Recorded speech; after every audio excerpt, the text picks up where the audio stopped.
Rising, everybody, and welcome to Behind the Curtain with Ade and Ram. Grand Rising, Ade.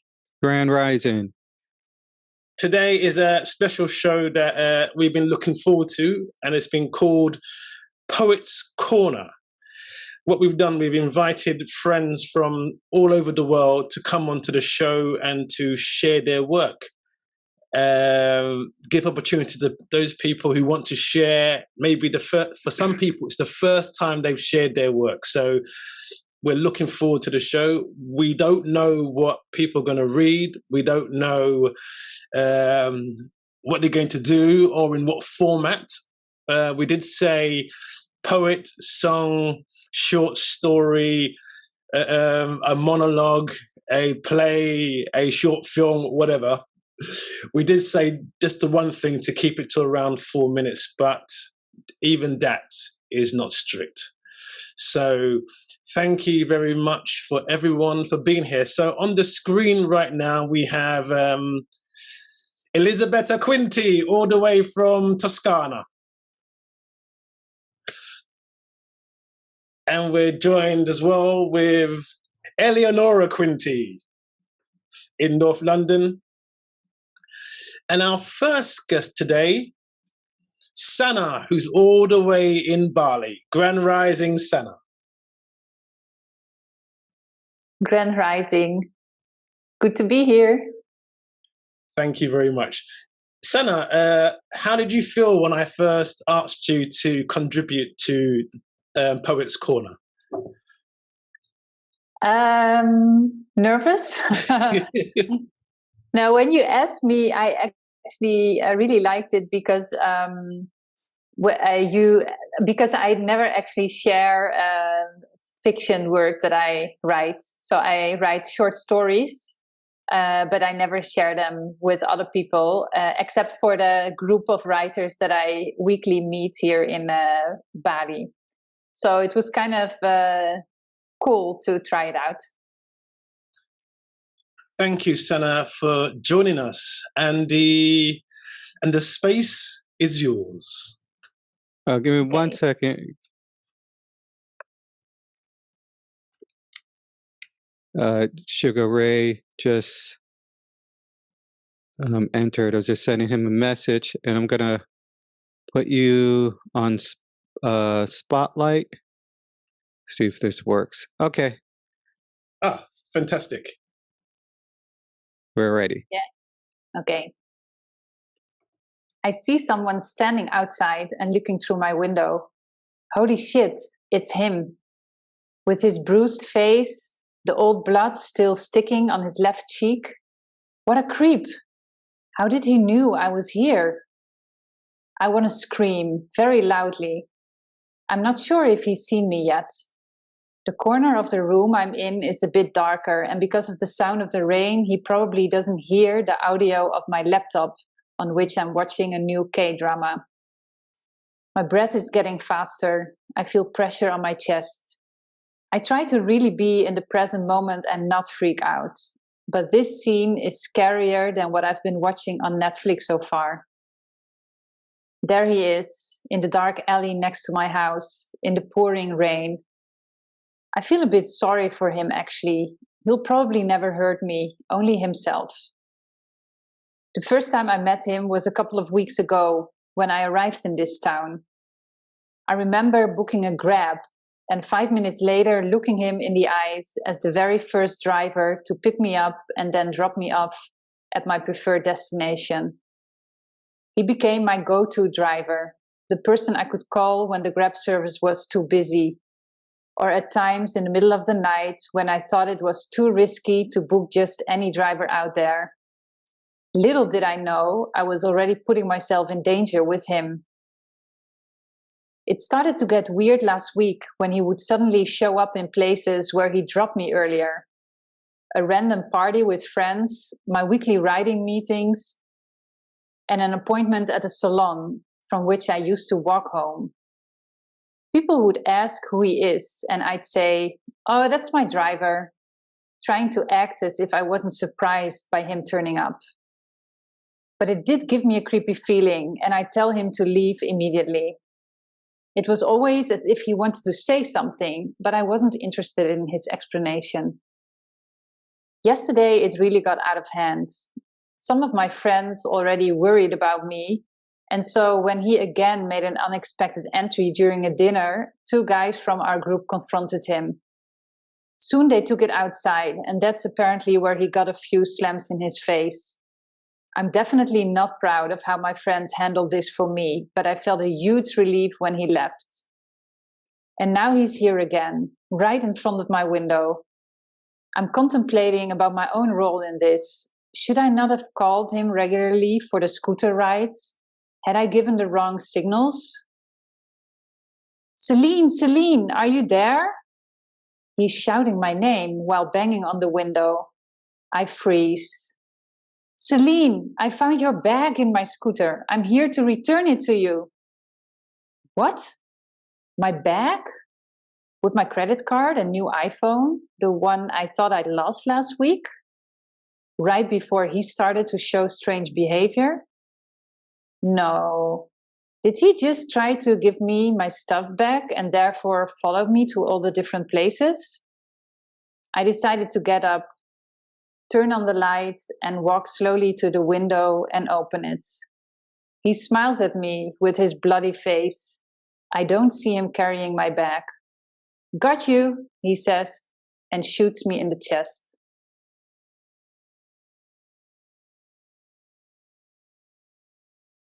That's it. Wow, that was wonderful. Can you tell us a little bit about what inspired you to write that? So it actually it comes from one of the writer meetings where I go to weekly here in Bali. We meet every Monday morning. And what we do is we write prompts every week. A different person guides the group with prompts. And I don't know exactly what was the... we had to write about something. I think it was a flash fiction thriller that I had to write. And then what happens when I start doing this exercise, actually things come up in me automatically. So I don't really have an idea. I just start to write the first sentence, and then from the first sentence comes the next and the next and the next. So yeah, that's how it existed. Yeah, I wasn't expecting the gunshot at the end. So it's very interesting. Yeah, it was actually because we talked about how flash fiction needs to be a full story, right? With the beginning, middle, and end. Mm-hmm. At least that's how, that's the idea of a short story. And so when we talked about that, we talked about the easy way to end something is to kill someone. And I never did that before in a story, actually. And I think because we talked about it at the day that I wrote this story, mm-hmm. I just, when I was writing, and we always write for 15 minutes, so the clock is ticking. And so halfway you're thinking like, okay, where is this going to go? And then suddenly I felt like, he needs to do something. So then killing a gunshot is the easy way out. But I remember the response of the group, because I shared this in the writing group also. They were like, oh no. So it was kind of the effect that I was hoping for. Yeah, it kind of reminds me of like my dad in a way, because he would always, he would always say, well, like if we would watch a movie where the criminal, like there's the antagonist, the typical antagonist, and the protagonist, the hero character. The antagonist, the mistake he always makes, like the criminal one, is at the end he like just starts to talk about what he's planned and what he's going to do. Like when he has the protagonist tied up and he's giving him time to get out. So he Oh, always yeah. talks about his plan and how he's going to kill him and all this stuff. And so my dad's always like, "Wait, why does he just shoot him right then? Why do they always go through this whole thing?" You know? So, Yeah. so it's like what your story did is the expectation. It kind of plays on our,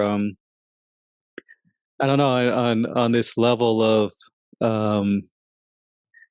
oh, okay, well, this is a nice ending. You know, there is these sort of these biases in the character, the main character, that she comes to realize, and she does realize the bias as well.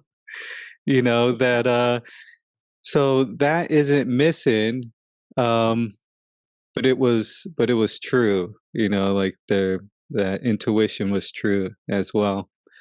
So Yeah. yeah. Thank you very much, Sanne. Just to be part of this and to have you here and to read your story. And the thing you said, which I think maybe for all of us to take on board, is just to start and to see where it goes. Thank you for the opportunity. Thank you you. very much. So next on our schedule is Suga Ray. Suga Ray, I'm sorry. Suga Ray, what's good? How are you? Hold on, let me spotlight you here. Okay, there we go. How are you? Good to see you. Good to see you. How you doing? Good morning. Good. Good Hi, morning. Suga Ray. Peace. Peace. How you doing? I'm good, thank you. Where are you, Suga Ray? Queens, New York. Thank you very much. Yes, sir. Yeah, not just thank you for Queens, joining us. the famous Queens Bridge, right? Well, that's why I was raised. That's why I still do my work, but I don't live there anymore. I live not too far though. I live in Astoria. Oh, okay. Yeah, I was just in Astoria recently. Nice. Yeah. Okay, so the floor is yours. Okay, so I'm gonna do some reading. Wrote a book to my daughter called Dear Usha. Wrote it, published it 2017. Before she was 1. I've been through a lot in my life, like been to prison, been shot, a lot of trouble. And I already changed my life before I became a parent. But I was just she was in a stroller, and I've been writing my whole life, right? And my daughter was in a stroller, and I remember looking at her one day. Her mom and I had just split, and I was just thinking, like, if I go tomorrow, what would my legacy be? Like, what would I have built and left behind for my daughter to grow from, right? Like, I have a name, good name. I've done a lot of work around the world, so like, I think my daughter will get love and respect. But I was like, that's cool, but that doesn't put food on the table, right? I need to create something that if I go, my daughter can use to make money to take care of herself. So I wrote this book in like a month, Dear Usha, a collection of letters, poems, and stories, messages to my firstborn. I'm gonna read a few pieces from here. This first poem I'm gonna read is called Your Genesis, right? And obviously, we all have a genesis, we all have a beginning. And a lot of times, we're conditioned to think that, particularly when we have children, that like their life starts when they come out the womb. And it's like they existed before that, right? And so this poem goes to capture a little bit of that. Your Genesis. Your life began with the formation of the universe, and even before, when there was no form, when the light and the dark were one. There you were, being, vibrating, and then everything that is became. And that which we call your spirit expanded, expressing itself in multiple forms, all varying degrees of the same breath. So what one calls death is life to another. Eternal and everlasting, you were there with the Great Mother. You will be here until there are no others. You placed the moon in the sky and gave the sun its why. You came from nothing, yet you are indeed everything. In the beginning, you were there. At the end, it'll all be clear. No words can express your truest essence. So I close my eyes, and in darkness is where it all makes sense. The steady drumming of my heart, like vibration, that which gave Mother Earth her start. The sun, moon, and stars will all fade one day. The oceans will dry up, and water will flow abundantly through the desert. Man will become wind, and everything will disappear once again. But because of you, I will live forever. Usha Rain, you are by far the world's most sacred treasure. So that's one. All right, I'm gonna go. I got another one for you guys. This one is one of my favorites. Is I dealt with like a lot of transition in my life. I lost my dad when I was 11, older sister when I was 14. I've seen friends kill friends. You know, I've lost 2 more siblings since my older sister passed. Just in the last 3 years, I lost like 100 people I know, right? And what I've learned is that like life is really everlasting, you know, and energy, it returns to source, and the source is inside of all of us, right? And it's all around us. And so I wanted to, again, it's a book to my daughter. I think when I lost my dad at 11, not only the loss of him was painful, but not having a full understanding of life and death made it even more painful. Because, you know, people say the cliche things, and your father's in a better place and your father's with God.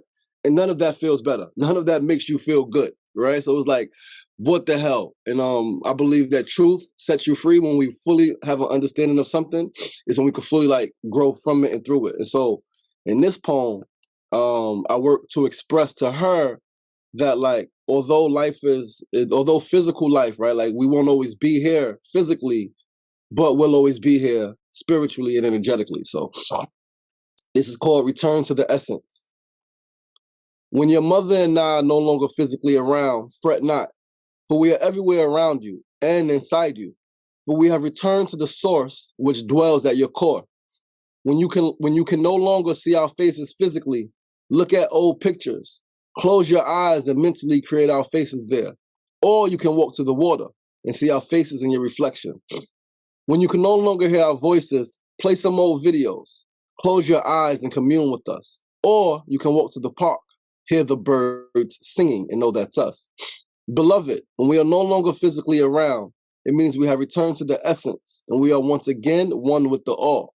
And so, we are the birds flying high above your head. We are the butterflies dancing with you in the garden. We are the water that sustains you. We are the sun that nourishes you. We are the moon that guides you. We are the fish that surprise you. We are the wind that blows softly across your cheek. We are the leaf that falls gently on your head. We are the rain beating steadily against your window. We are the snow that makes you seek warmth and comfort. We are the fire that illuminates. Beloved, we are the elder you help across the street. We are the baby that cries when it's time to eat. We are everything once you open your eyes and see. When your mother and I are no longer physically around, fret not, for we are everywhere around you and inside you. For we have returned to the source which dwells at your core. We all will one day return to the essence. So please, baby girl, take heed to the lesson crafted within this message. Then I got one more short one for you guys. And this one is called I'm gonna read Daughter of Heaven. So my daughter's name is Usha. Sanskrit means like bringer of light, you know, a healer, actually a daughter of heaven, right? A product of heaven, of the energies combined. So Usha Rain, bringer of light, carrier of new life, ancient and royal, cloaked in a robe that's white, pure and soft-spoken, walking in constant meditation, communing with the ancestral realm. You are the manifestation of perfect harmony. The feminine and masculine principles united before there was a split. You, daughter, were the light of the world before there was a switch. A great trickster attempted to bury you forever, not knowing that you were a seed created to withstand any weather. At times you lay dormant, simply playing your position. When it was time, you rose up and revealed all that was hidden. The fruit you bear is pure, so none is forbidden. Eat and be merry is what you instructed the living, knowing soon you would come, so thanks they were giving. They swore to always honor the children, so you came in the flesh as the daughter of heaven. And that's my pieces. Thank you. Thank you. That's Suga so Ray, beautiful. thank you very much for sharing these stories, your poems, and a little bit of your backstory. I'm here in London, and thank you very much. And also, just say that your daughter and myself have the same name. Ah, yeah. So I'm Ran Usha, and your daughter's Usha. So wow, bless. blessed, yeah. So Suga Ray, thank you very much. Yes, sir. An Thank you. absolute pleasure. Thank you. And you began by saying you wanted to leave something for her that I think you were saying like money. Something that she can use to like take care of herself. Yeah. But you like what you left, I think, is like really priceless. You know, yeah, that the wisdom that you're leaving for her. Has she read any of it? Is she? Yeah, yeah. Okay. She just turned 6 yesterday. So okay. Yeah, she's read it and all that. Oh, great. Yeah, I think when kids are young, they just understand this stuff. Yep. They just soak it up so easily. Yeah. She gets it. No, she remembers coming from another dimension. Like she speaks about it often, coming from a different planet, and she knows that she knows that is eternal and everlasting, and she's in a different incarnation. Like she knows that and understands it fully. Yeah. Fantastic. And Eleonora, I think she's off screen at the moment, and she was on a show and she was talking about this exact subject yesterday. Wow. So maybe is a connection that we can go into at a future date. Yes. And if Usha is out there, hello from London, Usha. Thank you. Thank you. Okay, who do we have next on the we have Emma. lineup? Emma Arden. Hello. Hi. Hello. Hi, Emma. I'm gonna spotlight you. Okay, there you go. Emma, how are you? Grand Rising. Hello, Rod. It's been a long time. How are you? It's been a while. Thank you for agreeing to come onto the show and share your work. Thank you very much. You're welcome. How does it work? What do I do? The floor is yours whenever you're ready. The space is yours, Emma. So I'm a singer and songwriter, not a poet, but I do write lyrics. I started writing and releasing my music in my 40s, which in the music industry is crazy. And everybody thought I was crazy. So, but I don't listen to that. I just do what I want to do anyway, because I sort of trust my rhythm of my life. And also all the stories that I write about are the stories of my life, and my life needed this much time before I could be vulnerable enough to put it out to the world. So that's how I became a writer in my later years rather than my younger years. I was singing all my life, but I was always singing in a different capacity rather than releasing music to the masses. So I'm just going to read the lyrics of one of my songs, if that's okay.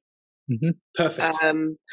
And this song I wrote actually a really long time ago. And I released it a long time ago with another band. And then the pandemic hit and everything happened and everything went crazy. And I really felt like I sort of went back and read the lyrics again. And I thought, this is really resonating with me even now. So I re-released it in 2021 with a completely different vibe. It was like it has an electro pop kind of 80s vibe to it. But the lyrics felt so important that I just felt like it needed to be heard again. So this is Crystallize. And I won't do all the repeats of the chorus because that would be weird. I'll just go through the verses. Okay. So this is Crystallize. These dreams, wrapped up for years, held down by fears, so deep is my frustration. Why can't I recognize my own disguise keeps me in isolation?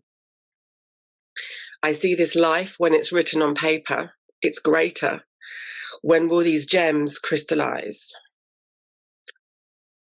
Move out my head, these ghosts can't stay, poisoning my brain with mindless games. Move out my head, lingering friend, toxic and frayed, these pointless games. I'd wait one whole lifetime and compromise just to feel elated. Once more, I'll modify what's in my high. It's time for a transformation. I see this life when it's written on paper and it's greater. When will these gems crystallize? chorus. That would be weird to do that again. So moving to the next part of the song is, you're trapped, I'm trapped, we're trapped inside this mind. Such crippling doubts are obfuscating my mind. Move out my head. These ghosts can't stay. Poisoning my brain with mindless games. Move out my head. Lingering friend. Toxic and frayed. These pointless games. It's crystallized. I don't know if you want me to do more. I don't know what you want me to do, Ron. I just could do more lyrics for another song, but that's crystallized. That's absolutely fantastic. Thank you for sharing. And also thank you for letting us know about you started expressing and writing in songs and releasing music when you were ready. You had to go through what you went through, and just that you made that step to release your work. I think that's very inspiring. You remember, Emma, when you came round to the house and you had the demos. I remember you heard them. Yeah. So I remember the beginning of the journey. Yeah, and it's evolved so much. But the song, that's a song that's really old, but another song that I don't know how much time I have. Another song that I wrote. Plenty of time. Okay, so another song that I wrote. I haven't got the lyrics in front of me, so I'll just have to remember them, and so we'll see how that goes. But this song was about sort of coming out of a really bad time in my life. So hence the stories, all the stories of my songs are about what's going on. And this one is called That Girl Was Me. And it goes something like this. I'm back and I'm better now. It took a minute to come around. I had to go deep underground to come out the other side. Will I ever make it out alive? But it's all making sense now.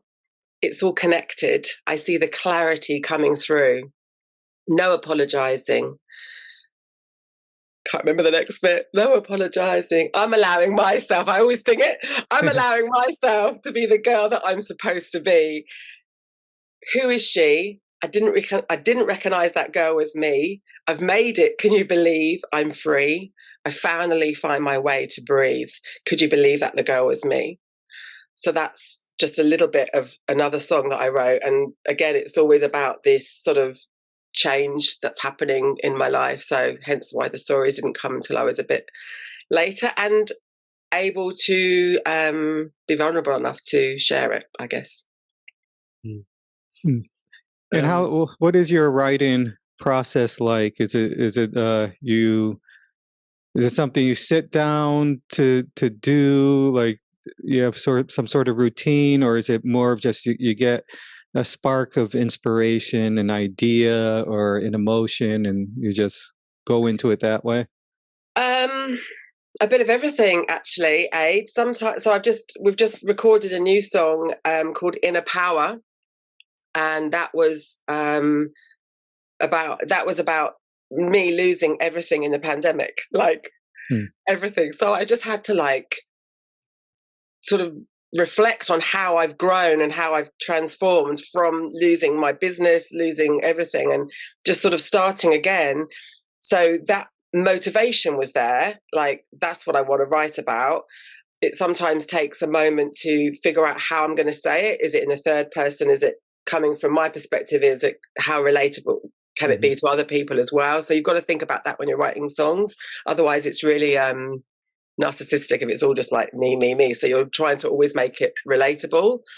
So I start sort of with my producer and we kind of get a vibe of the track of how we want it to be. And then once we've got some chords, then the chords sort of allow you to find the melody, and then you sort of play around and the words sort of fall into that place. So you've kind of got the idea of what you want to say, the vibe of how you want it to sound, and then it kind of marries together as you're sort of, it's like a little dance as you're sort of playing around. And sometimes you know what you want to say, but it doesn't fit with that particular part. So you've got to, you're sitting there like constantly how can I say this word in a different way, or how can I say this phrase in a different way?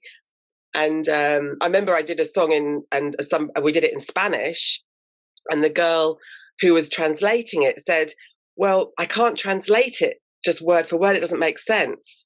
So can you tell me what this means? Like, what are you trying to say in this verse? Or what are you trying to say? What's the whole essence of this? So she could get the idea of what it was about, and then she could translate it in a different way. Because when she translated the verse, it sounded like I love God. And I was like, that's not what I'm saying.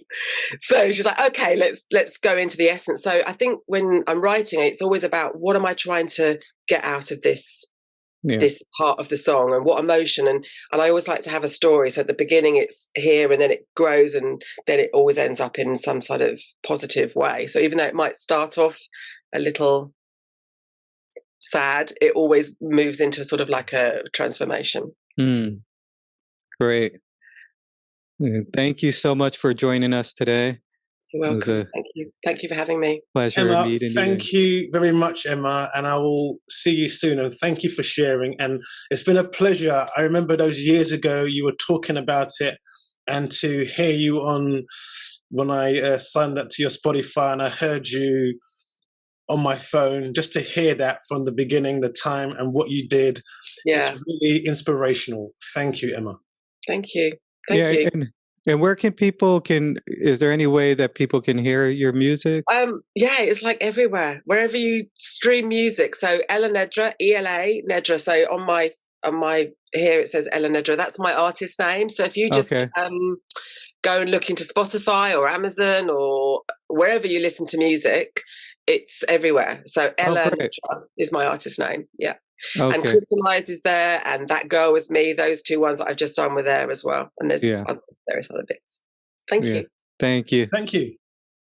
So tune into Emma's music when you have time, and we'll put a link to it, I think, on the when we release it on YouTube. So who's next, Ade? Asbirg is next on the line. Hey! Grand Rising, Asbirg. Grand Rising. So what a joy to be back. Thank you, Asbirg. And this is the fourth country. So we've had New York, we had Bali, we had London, and now Asbirg is in Germany. Yes, I'm in Cologne today, and I'm so happy to be here. Thank you so much. It's so nice to see all of you. And Asbirg is in the middle of finishing up a film. So can you briefly tell us a little bit about that? Yeah, I'd love to. Actually, I just told my friend that everything started with a podcast earlier this year, giving me so much encouragement, talking about my ideas, etc. So now I'm here, and we did the shooting, and now we are in the final post-production kind of phase. So I'm here with my color grader and friend Sarina, and with the DOP in Cologne. And it's a short movie about my neighbor. It's telling a story about Alzheimer and neighborhood and the power of illusion and what happens in this really sad illness. So it's going to be touring through different festivals, and I hope it's going to come to London and maybe to New York, who knows? And then we're going to meet up. Yeah, there's a bunch of good festivals in New York. I bet. Yes, I had a chance to actually be in Asbjørg's first movie, and just to see that Asbjørg has gone on and created something new. Asbjørg, again, very inspirational. Thank you for being here today, and the floor is yours, as they say. Thank you so much. So I will read in German. I didn't translate it at all, but maybe, we can talk about it a little bit afterwards. I'm very excited, so I hope I can read calmly. Excuse myself if not. Okay. It's called Von deinem Duften. Ich könnte dich tagelang anschauen und mich davon nähern. Von deinem Duften, wenn du schläfst, von deinem Strahlen, wenn du schaust, von deinem Reden, wenn du handelst. Und ich könnte sterben von den Schmerzen, die mir schon zuteil geworden sind. Doch schon allein deine Stimme dient der Linderung. Wie der Wind, der die Blätter streichelt, hinterlässt du Spuren in meiner Seele. Kaum sichtbar, aber ich erkenne sie. So that was really short, really from my heart. Okay, yeah, you're muted. One of the things which we asked was that we wanted to hear different languages and different flavors, not just in English, but because sometimes I think Emma just said it, can be challenging to translate exactly from one language to another. And I think when you hear a music, I listen to a lot of music from all over the world, and you may not understand the lyrics, but you can feel them. So, and I think that's one of the great things about hearing poetry, music, song, film in different languages. Thank you, Asbirg. Yeah, you're most welcome, and I totally agree. 100%. Yeah. So can you tell us a little bit about that poem?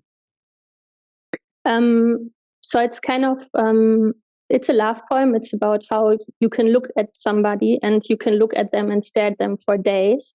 And you can smell them when they're sleeping, and they're really radiant when they're just looking around, and when they talk and when they act on certain things.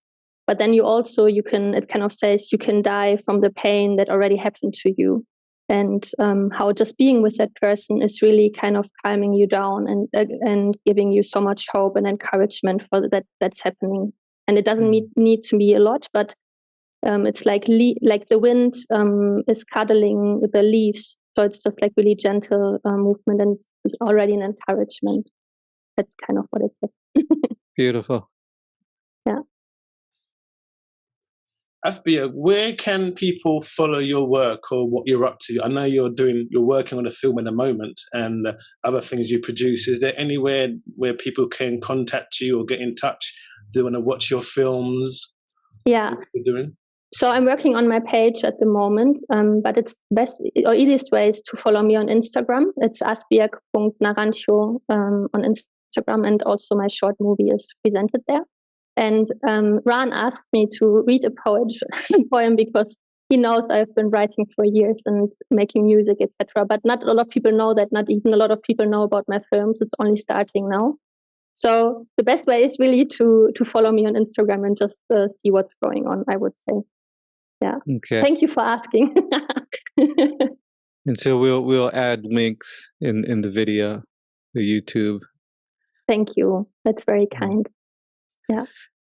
So that's fantastic, Emma. So all who's listening, you can have an opportunity to find out about the artists we've had on so far, and we'll put links into their work so you can follow Suga Ray, Sanne, Emma, and Asbirg and find out more about the amazing, extraordinary projects that they're working on at the moment. I'm speaking to them all, and they're always coming up with ideas. And I think this platform, what we're doing, it's really encouraging. And for people to watch and say, do you know what? Maybe I can have a go. What's coming inside me? Yes. And I can just say, go for it. Okay. Thank you so much for having me. It was lovely to see you. Thank you. I'm going to go back to the other side of the desk, but I'm going to watch this live later on. And I wish you a wonderful day and afternoon, of course. And we speak soon. Ciao, Asbirg. Bye. Okay, so next up we have Eleonora. Eleonora. Sorry. Hello. Thank you, Eleonora. Oh, thank you. I really love this, and I love the vibration of every different person with their own language, even though it's English, but accent or whatever is music, poetry, everything is just beautiful. Yeah, thank you. My poem is in Italian, and I started to write when my mom died to kind of release the pain, but also to communicate with her, because I didn't know how else, and I wanted to communicate to her. So I started to write to her, but then it kind of became really like something like a meditation for me, a moment of expressing my truth. So I started to write about everything. And this is something that I would never even attempt to translate it in English, because it's not possible. It's really not possible. So it's just called Ode alla Vita, which means Ode to Life.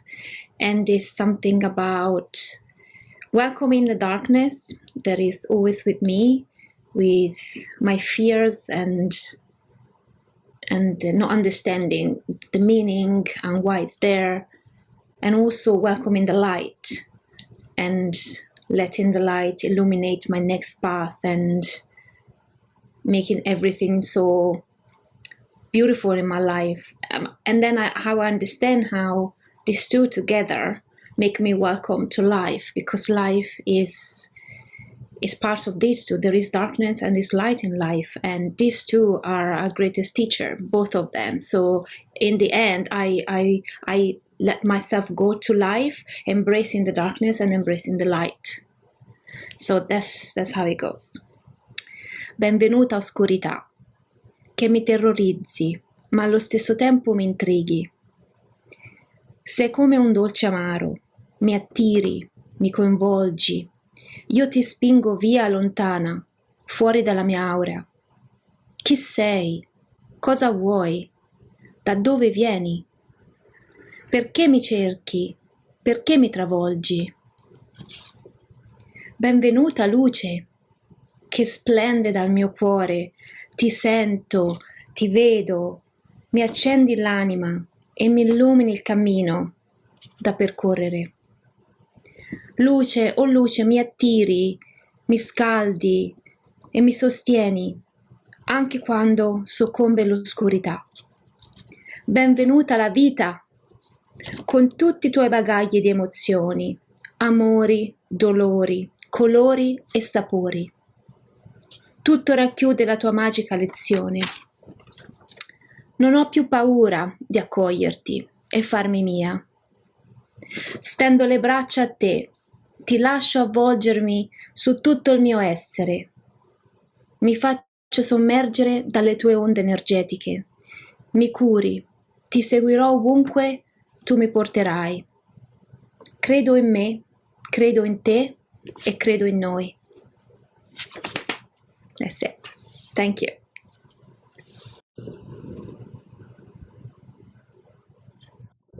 Thank you, Eleonora. I know a bit about your story, but to have you share it here with us today in Italian, it's really an honor. So thank you very much. Thank you for letting me share this. I never read anything to anybody before in my whole life. So thank you.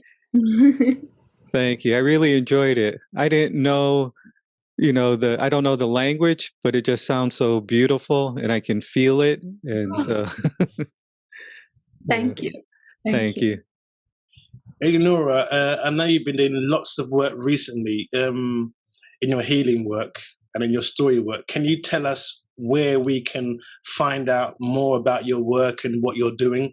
And if anybody's here who would like to contact you, where can they contact you? Sure. The easiest way is through my website. It's called elevolutions.com, and that's the same for my Instagram. Also, I run monthly meditation and sound healing for free every full moon with you. And I guess, just having a look at my website where there is all the information is the easiest that you can find absolutely about everything that I'm trying to offer through my experience to the world. And contact me for anything if you want. I'll be so happy to. So it's elevolutions.com.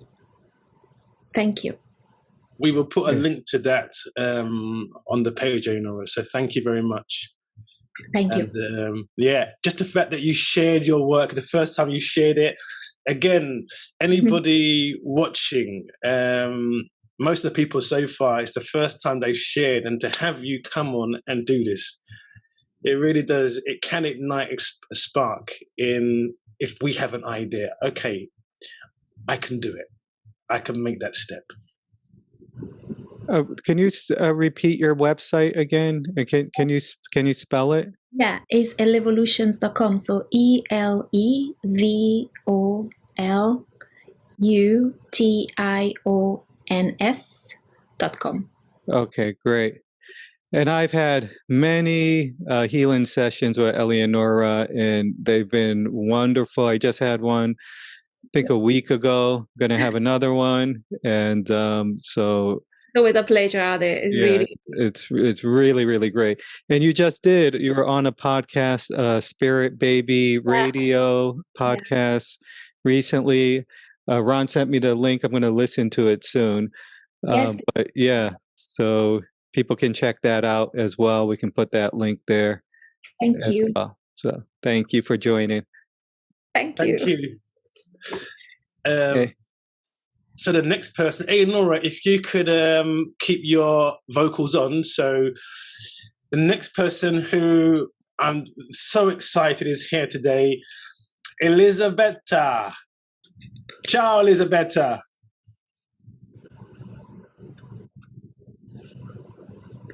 Let's see. Il volume, Eli, non si sente.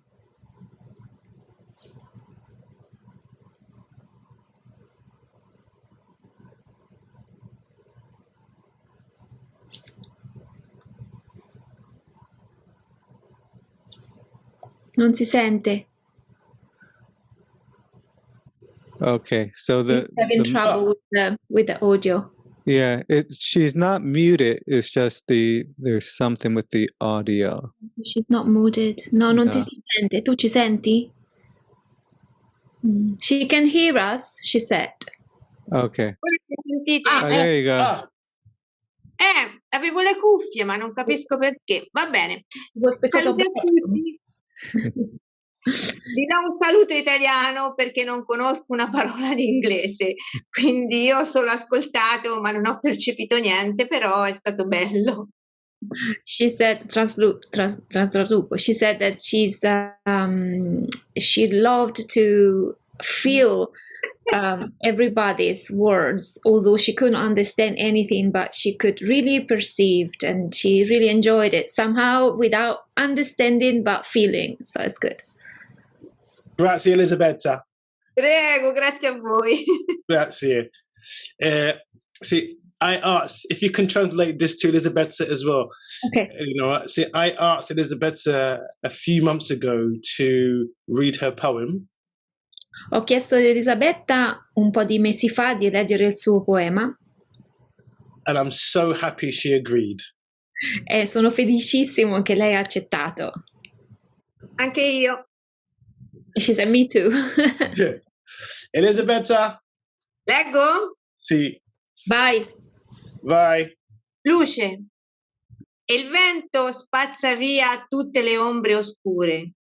Il cammino, ancora lento e faticoso, si affaccia all'orizzonte in una luce nuova, piccola, tremolante, ancora incapace di esistere, ma così desiderosa di ardere, di illuminarsi in fasci dai mille colori, dagli odori più inebrianti e le forme più avvolgenti, e dar vita così all'arcobaleno più bello che abbia mai abbracciato il mondo.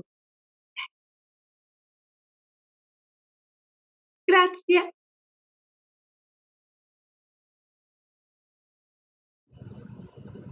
Grazie, Elisabetta. Prego, è stato un piacere. Eleonora, could you ask just a little bit, Elisabetta, what the main theme of that was? Se vuoi dire velocemente qual è il filone generale della tua poesia, l'essenza, cosa rappresenta? Rappresenta un periodo veramente buio della mia vita, che ero in Marocco in ottobre. Non era proprio un bel periodo e mi sentivo tanto sola e ho scritto questa poesia. So this poem was written in a very dark moment of her life when she was feeling very, very lonely. She was in Morocco at that time, and although she was with other people, but she was feeling very lonely, and she wasn't in a very good place. So she just had the urge of writing this poem. Bellissimo, grazie. Elisabetta is extraordinary artista. Troppo. Painting, if you can translate this, Dana, painting, Pittura, creating, crea tante cose. art of all kinds. And I've seen Elisabetta at work and so inspired Ha detto by what she does. Sorry. Tutte le cose che tu fai, che tu crei con le mani, con la tua mente, con la tua artisticità, con la tua invenzione, le ha viste tante e lo ispirano sempre. Grazie. If I can say, even what she's wearing, she made it. You know, she made the necklace, she made the jumper, she does all the things. She's just so good with her hands. I was just going to ask that. The necklace is wonderful.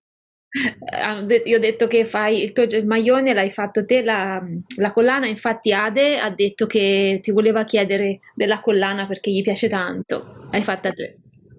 Yeah. Con tutte le cose di riciclo. So she recycled things, you know, what things that you always will just throw away, or you find something from an old clothing or anything. She just keeps everything and then she puts them together in a wonderful, colorful way. Very artistic. Yeah. Wow. And she made this, she did. Wow. Yeah. And I've seen that firsthand because Elisabetta has recycled much of my clothes. So, okay. Brian ha detto che ti ha visto all'opera, come tieni le cose, come le metti insieme, le cose che hai fatto a lui. Sì, i suoi jeans sono fonte di ispirazione.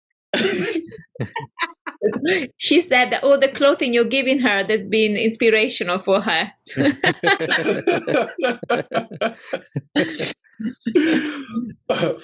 Grazie Elisabetta.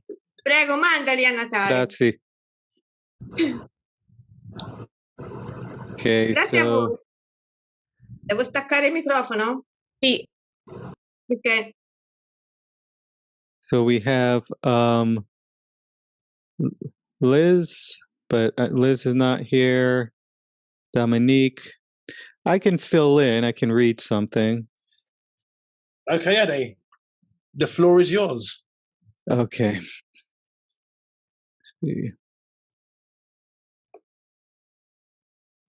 So I'm going to read. I have to get like in a little read-in position for this. Let's see.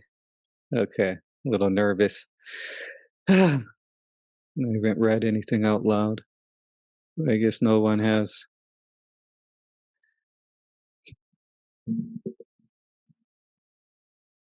Okay. Can you hear me?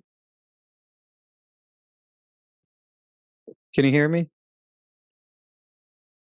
Oh, okay. Yeah, I couldn't see you.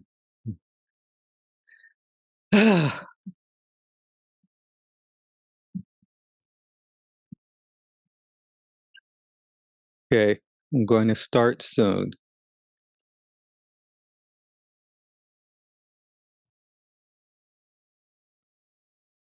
So this is something I wrote probably like 4 years ago or 5 years ago. I wrote a few of these short stories. The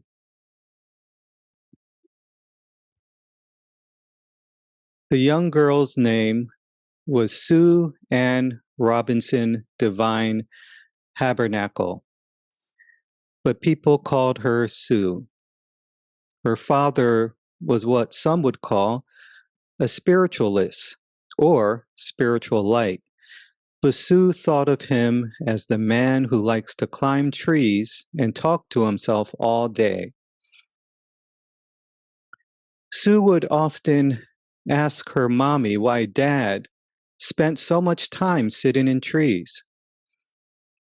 Her mommy said, "Sue, there's some things about your dad that I just gave up trying to figure out."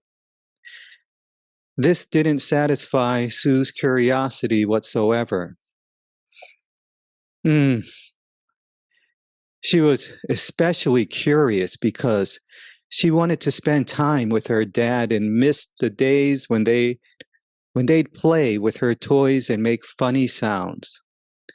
Although Sue Devine was curious, she never got up the courage to simply ask her dad why he spent so much time sitting in the tree. Her dad would come home from work, eat dinner, and go right up the tree. He stayed there for hours, just looking into nothingness. Sue watched him every night from her bedroom window, waiting for him to come down. Her dad eventually would come down every night around 9 p.m., and he'd come to Sue's bed, pat her on the head, and say, "I'm glad you are here, and I love you very much." Sue always felt comforted to hear those words and would soon drift off to sleep and have the most beautiful dreams. On this particular night, while drifting off to sleep, she felt a great rumble throughout her body, followed by a ringing in her ears. It wasn't scary, but rather it was the most blissful and peaceful feeling she had ever experienced. It felt like a dream, but she knew that this was no ordinary dream. In the dream, Sue walked into the forest and noticed a beautiful tree. There were no other trees next to this one, and this tree had a golden light, like millions of fireflies dancing around it. The tree said, "Sue Devine, why don't you ever climb me?"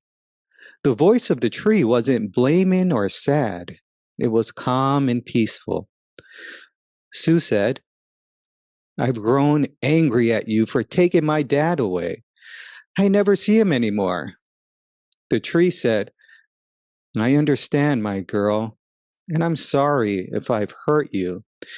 Please climb me so that I can show you something." Sue walked slowly to the tree and stepped into the golden light.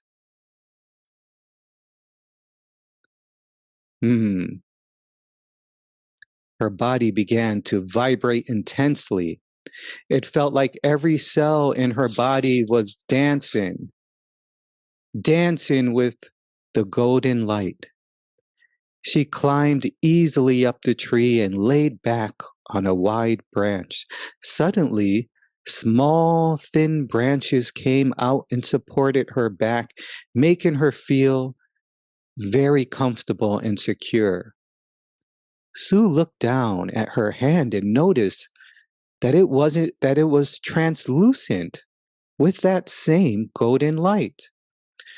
Her whole body became part of the tree, and she could feel her roots going deep into the soil, touching everything and becoming one with all of life. The tree said, my beautiful daughter, I know that you've wondered why every day I spend so much time sitting in this tree. Now it's your time to see who you really are. Your desire wasn't really to know why I sat in trees, but to get back to your seat here in paradise. You've known all along why I sit here, and you knew that this was your story. Yes, this was your story. Sue began to cry with joy, for she knew the truth in his voice. Her dad said, I'm very glad that you're here, and I love you very much. Sue was awoken from her dream by the heat from the morning sun shining on her face through the window. She immediately looked out the window at the tree. She noticed her dad's foot climb into the crown of the tree, now hidden behind the tree's blanket of leaves. One of those leaves shook loose and floated all the way to Sue's window, slipping through a small opening at the bottom. The leaf floated to Sue and landed on her heart. A magnificent light radiated from her heart, expanding and filling everything in her room and beyond with a beautiful, golden, warm light. Just at that moment, a joyful laughter could be heard, coming from the shaken tree. And that's it.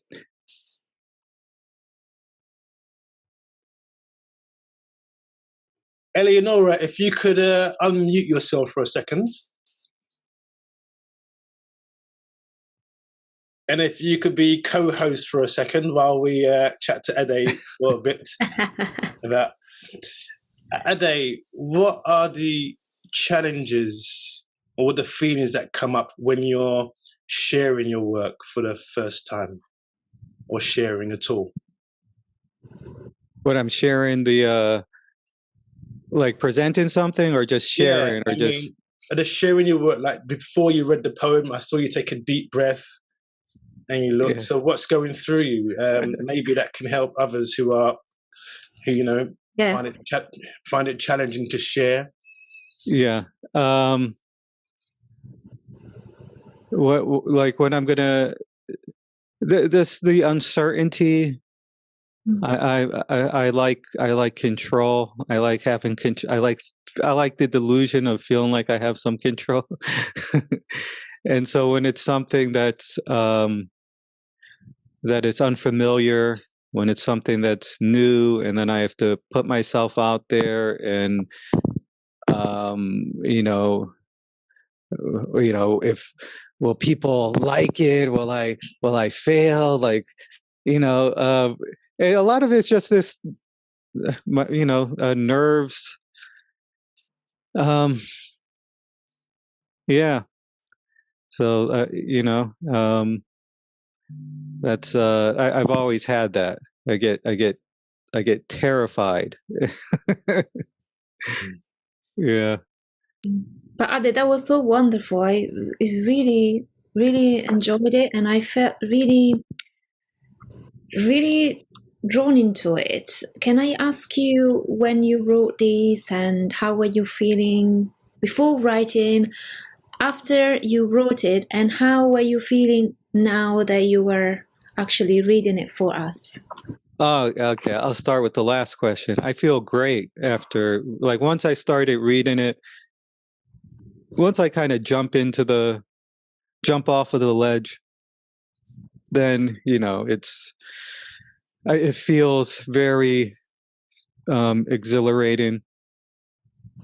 And it feels good reading it because I've never read it before. And I don't know, at the time that I wrote it was probably like 4 years ago, because I write a lot of poetry, but I started writing short stories. So this is one of the short stories, and I wrote them all in like every day. I just was inspired to write a short story, not knowing where it's going to go, what is it, and I just start writing. And so I have a bunch of these short stories, just kind of packed away. Wonderful. Yeah. Thank you for sharing. I really enjoyed it. Yeah, thank you. And thank you, Eleonora, for being the co-host of Behind the Curtain for a while. Thank you. Ade, where can we find your work on short films and your poems, and where can people find your work? My poems aren't on my website, but if my films are on my website, and that's satarifilms.com. No, satarifilmsllc.com. So it's SATARI, not Safari. A lot of people, it sounds like Safari, but it's Satari. Filmsllc.com. And my poems, they're not really anywhere. I wrote a book of poems many years ago, probably like 9 years ago. I self-published a book. Those are my earlier poems, and but I'm thinking about putting together another book at some point. But yeah, like maybe like Facebook, I have them scattered around. So yeah. If you want to find Ade short stories, quotes, little things, you can find him on Facebook and on, of course, Behind the Curtain with Ade and Ran. So thank you again, Ade. Thank you. And next Luz up, is here.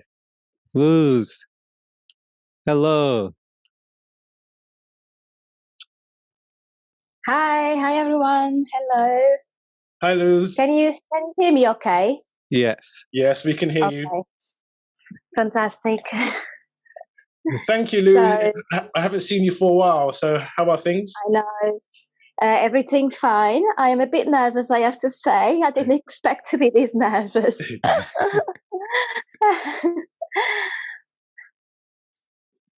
Well, so do you want to just go ahead and start reading straight away? Yes, the floor is yours. Yeah. Where are you located? Okay. So I am in Bristol. Oh, okay. Okay. So I will read you a short poem. It's actually more sort of I forgot how you call the short ones. It's a very short one anyway. Mm-hmm. I will read in Portuguese, and then I will read one that I've written in English as well. So the first one is sorry.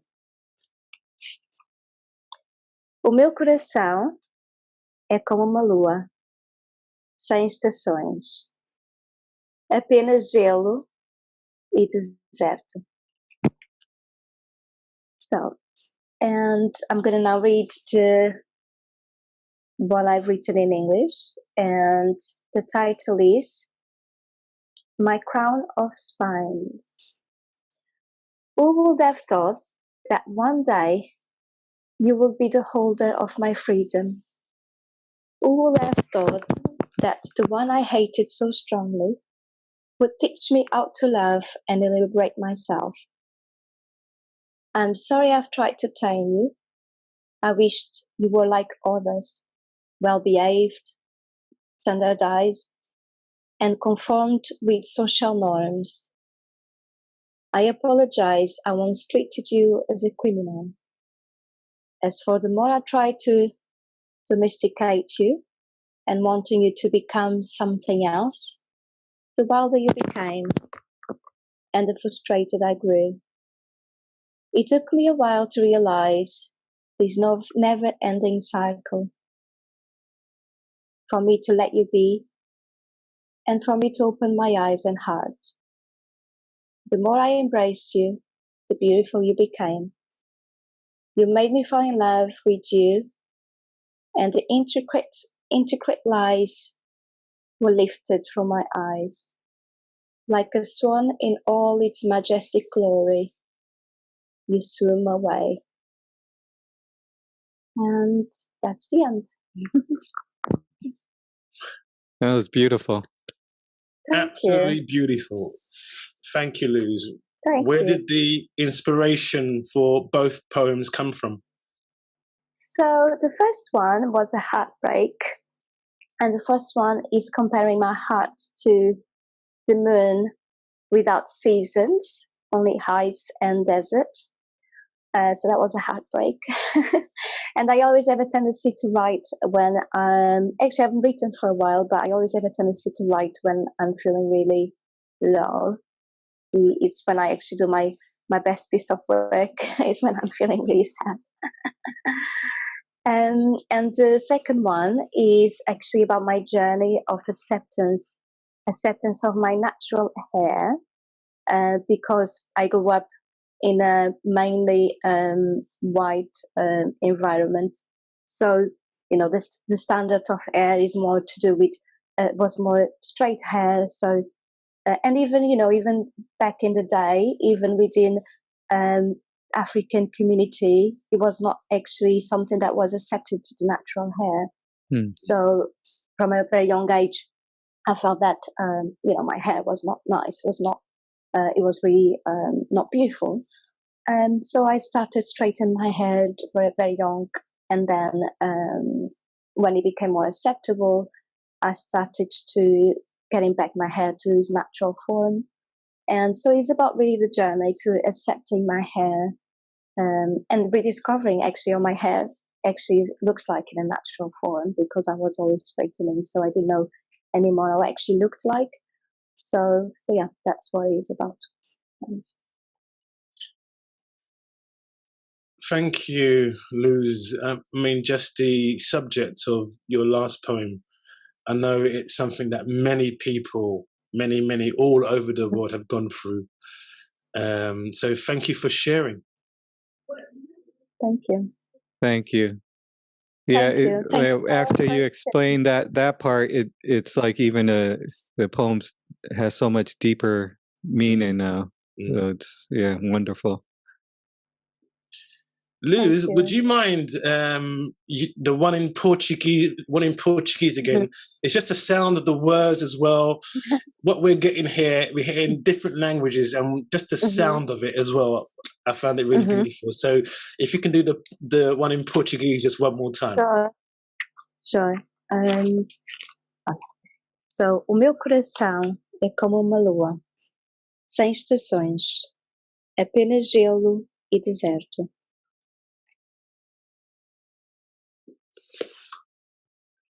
Thank you very much. Thank you. I think we're learning on here. It's just the different ways, the different languages we've had so many different subjects, and just to feel it, and we don't even have to understand the words. We can get, but the feeling comes across. And to hear this from so many speakers has been a really great learning experience. So thank you very much. Thank you. Thank you.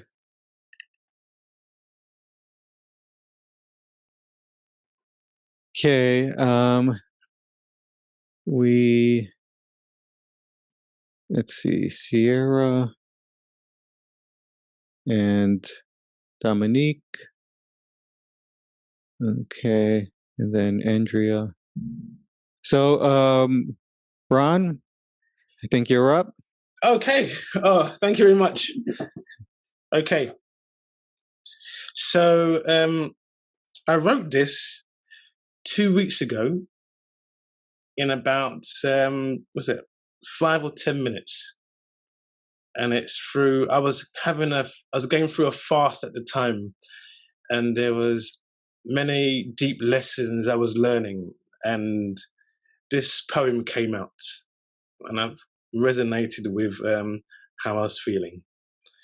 Okay, so this poem's called The Little Boy.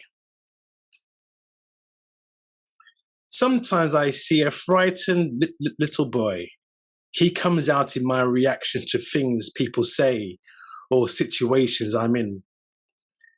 This boy is terrified of being left alone or not being good enough. I see when he does things just to get some praise or validation, or when in a crowd of people when he doesn't know what to say. I've spent years suppressing this little boy, even acting as if he doesn't exist. But he's there in the background.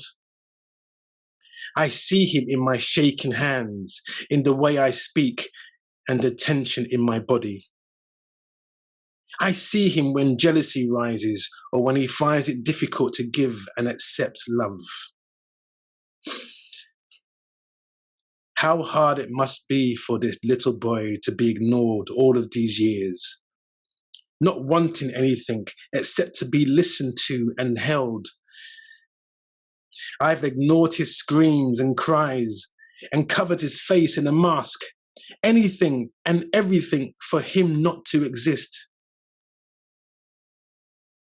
Eventually, it all gets too much. I've seen this boy ruining relationships, become sick, fill the body with anxiety and stress. He's there in the nervous tremors and the failing health, in the adulation he loves to receive, and in the fear of not being accepted. I've seen him at my greatest triumphs in the background, hoping that at last he's recognized. I've seen him completely overtake conversations, become stubborn, act in ways that are totally childish, and afterwards sit in fear and anguish as he sees the pain he's caused. Of course, the little boy doesn't mean it. He's only a child, doesn't know what he's doing. He's just afraid of not being seen, of feeling stupid, afraid that what he has will be taken away. The sad truth is, his very actions cause the things he fears to come true. I finally decided to see this little boy. It wasn't easy. A lot of soul searching and honesty to a level it was difficult to go to. This little boy is not bad or mean.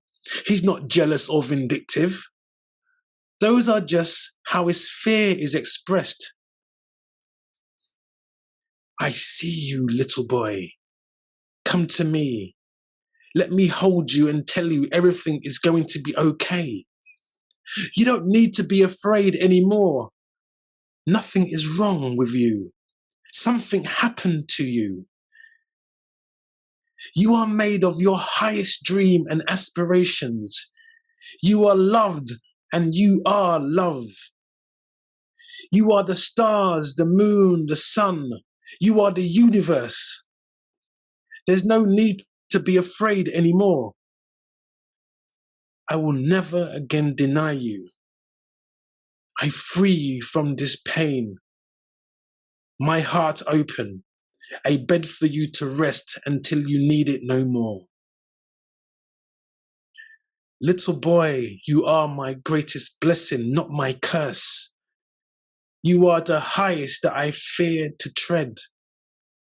Holding you has released the depths of compassion that I failed to comprehend.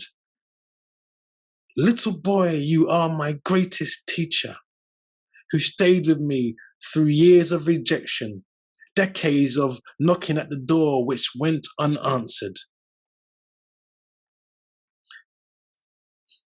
I know you want to return to the womb of the universe. You were just waiting for me to acknowledge you. All these years, I thought that you were holding me back. And all the time, it was you who was the key to setting me free.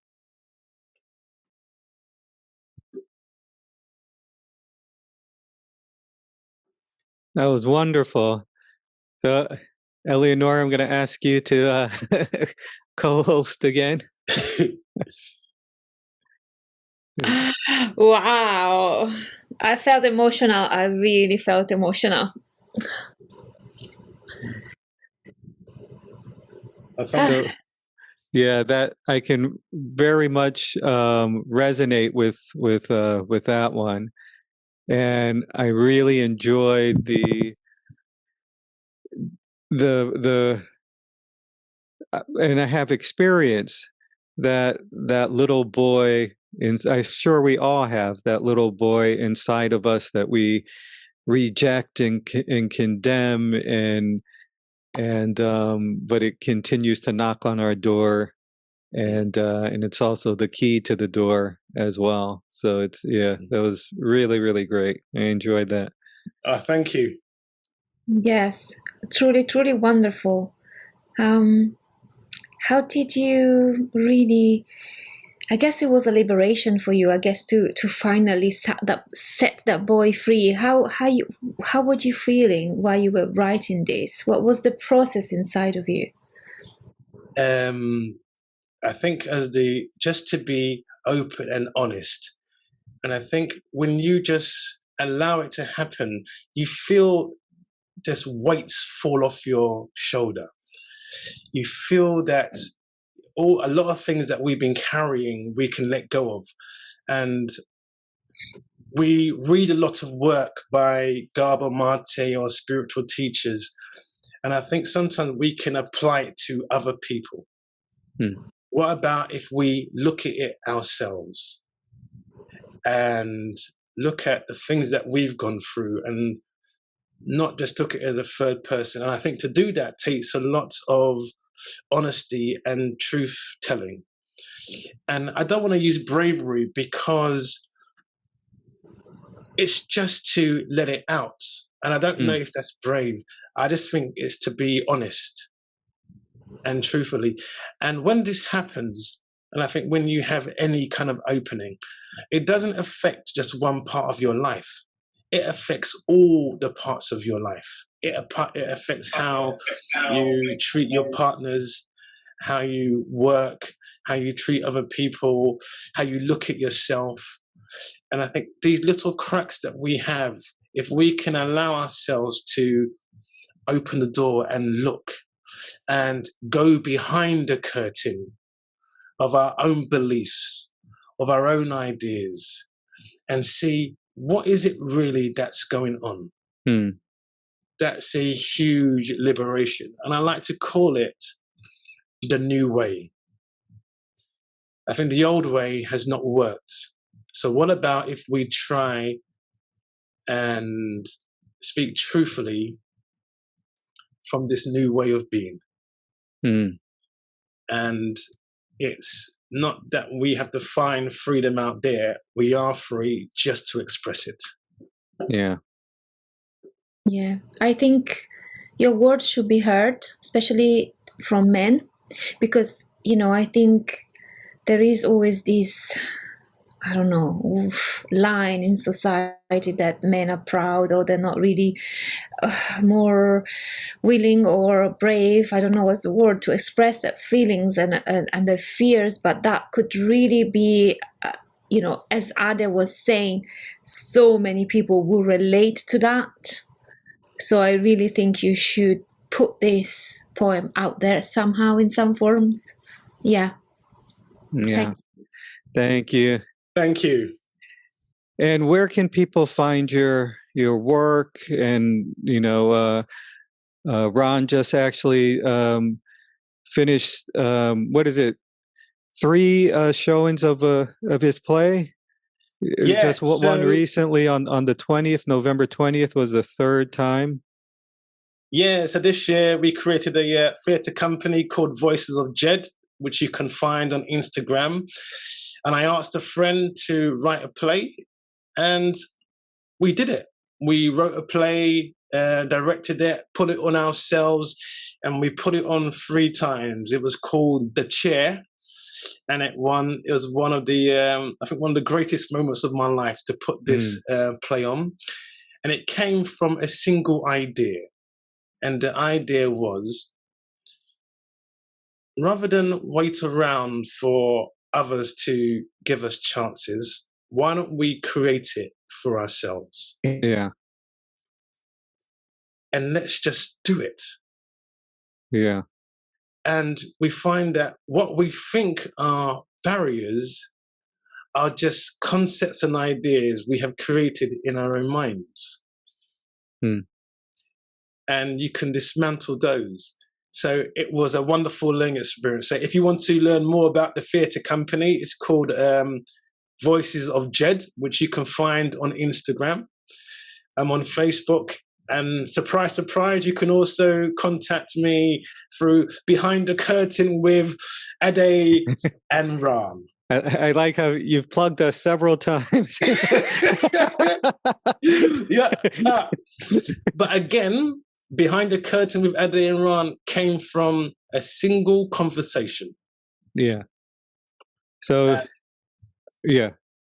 That's where it came from. So thank you. Yeah. So on Voices of Jed, Jed spelled D-J-E-D. on Instagram, Behind the Curtain with Ade and Ran, or you can find me on Facebook, Ran Usha. Great.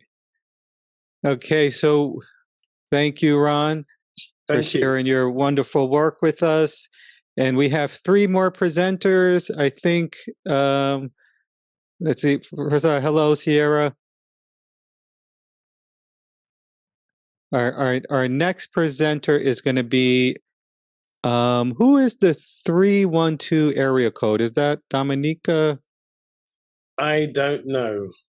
You can unmute. Can you hear me? Yeah. Hi, this is Sierra. That's 312-459 number. The 312. Oh, that's your number. Yes. Okay. I'm having a little difficulty, so I'm on my phone. Okay. And computer won't show the screen, so on my desktop, so that's why I did it on the phone. Okay. Is there an echo? Yeah, I can hear the phone. Great. Yeah, you sound clear, and good to see you. I'm always enjoying what you're sharing on Facebook. I mean, everything you share is wonderful. Hi, Sierra. Hey, how are you? I enjoyed your forum. Very well, thank you. It's been a while since we chatted. Yes, it has been. I was looking forward to maybe another conversation at some point. I wanted to know how your mom is doing and all the things. So we're getting a little bit of echo that might be from the computer. So I'm going to turn my. Yeah. So if you okay, can you talk into the phone? I just want to make sure I can still hear you. Okay, I don't hear you.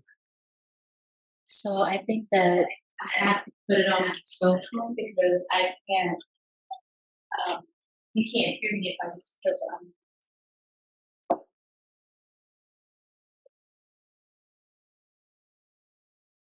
So, Eddie, who is 1312245?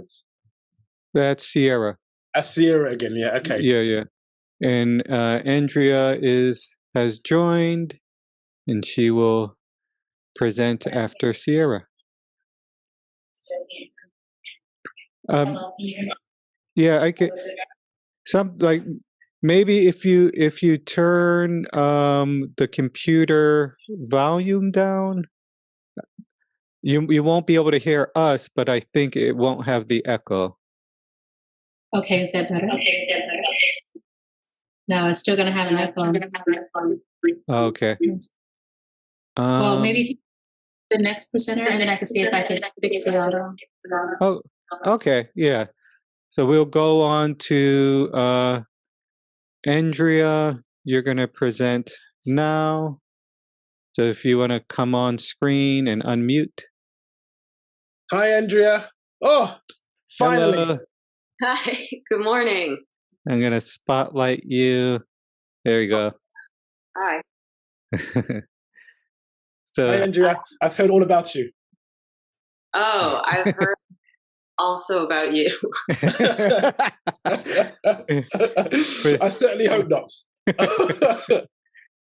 For those who don't know, Endria is my sister. So we've had 2 sets of siblings on today's podcast. Because Eleonora, her sister Elisabetta, they presented earlier. Oh, cool. Yeah. I can't wait to listen to the recording. Yeah. Thank you, Endria, for coming onto the show today. Oh, thank you for inviting me. And where are you now? I am in Oakland, California, in my kitchen right now. Oh, okay. So it's a little bit earlier here. Oh, you got your coffee? Yeah. Oh, Ade, don't get started, Ade. Ade, don't get started, please. Endria, he's going to talk about coffee again. Beans. ground in my burr grinder. Oh, I'm sweating. Measured everything. Pretty good. Oh no. Are you okay, Ade? Yeah. Okay, so whenever the floor is yours, so okay, we're gonna mute ourselves. How long should I go for? How long should I read for? However long you want. We have about like up to 10 minutes. Okay, we'll do about 10 minutes. So I'm gonna read from a story that was just published in Alpinist magazine. They did. I write speculative, science fiction and fantasy. They're a climbing magazine, but they recently did a special issue with some short stories in it. So I'll read the beginning of that story and maybe entice folks to read the rest. There were like cool illustrations included. Did you do the illustrations as well? No, I didn't. An illustrator named Jeremy Collins did all of the illustrations. Okay. So the story is called Beam Me Up, Scotty. He fell out of the sky, Sal said. Grace had seen him. Right through the pink sky, past the gold rimrock and the tawny and white tuff, right down to the base of the wall, where the rock was gray and black with shadows. But she said, looking up to where he had come from, "Oh, I don't know." Hey you, Sal was yelling. Still many yards away, having stood from the ground, the boy was making his way down the narrow trail cut through the gorge by an extinct river. He held himself stiff and upright as a tightrope walker. His fingers followed the cliff wall to one side of him. "Are you all right?" Grace asked, more quietly. She left the rope hanging, limp above them. He didn't answer until he could speak without yelling. "I'm all right," he said. Even standing still, he held his body strangely, leaning onto his toes, pulling his chin back toward his neck. The trail was loose, dry dirt now in the late summer, and a fine layer of it coated his sneakers and ankles, his hands. Grace imagined a cat landing on all fours. "You could have hurt yourself," she said. She was suddenly angry. She and Sal had been wrapping up their day, talking about who would drive the long road from the gorge to town with their one fading headlight, about French fries and burgers and maybe milkshakes once they got there, about whether it was clear enough to sleep out that night back above the gorge, beneath the spread of stars in the dark country above them. And now the day was ruined, and perhaps the whole trip, and there was no saying where they would spend their night. "Where did you come from?" Sal asked. "You fell?" "I didn't fall, not really. I came down." The boy looked from Sal to Grace. Grace studied him. His face was difficult to look at, difficult to hold on to. It seemed to bend the way an image at a warped mirror might. His skin looked grayish, gray with mottled purple marks. Could be bruises, she thought, but he was not so different from what she looked like if she didn't get enough sleep, enough water, enough sun. She looked away, uncomfortable.